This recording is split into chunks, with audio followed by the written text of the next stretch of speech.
چونیا میں معصوم بچوں کی اغوا کا سلسلہ کب شروع ہوا، کس کس علاقے سے بچے اغوا ہوئے، یہ سب کچھ دیکھیے اس رپورٹ میں۔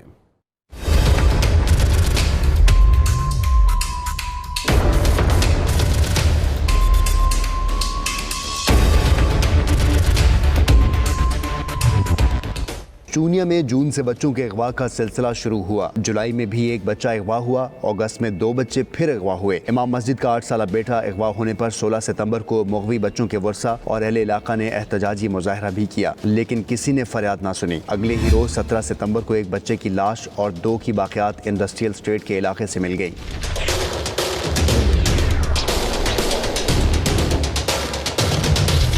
8 سالہ فیضان گھر سے قریبی دکان پر جانے کے لیے نکلا اور واپس نہ آیا، لاش مل گئی۔ پوسٹ مارٹم رپورٹ کے مطابق گلا دبا کر قتل کیا گیا۔ 8 سالہ سلمان کو 10 اگست اور 12 سالہ علی حسنین کو 17 اگست کو اغوا کیا گیا۔ تینوں بچے محلہ غوثیہ آباد کے رہائشی تھے۔ 18 ستمبر کو ایک اور بچے کے اغوا کی خبر سامنے آئی اور مغوی بچوں کی تعداد 5 ہو گئی۔ 17 سالہ حمزہ 2 ماہ قبل اغوا ہوا تھا مگر مقدمہ درج نہ ہو سکا۔ بچوں کی لاشیں ملنے پر شہریوں میں اشتعال پھیل گیا۔ شہر بھر میں شٹر ڈاؤن، ہڑتال اور تعلیمی ادارے بند کر دیے گئے۔ مشتعل شہریوں نے تھانہ سٹی چونیا کا گھیراؤ بھی کیا۔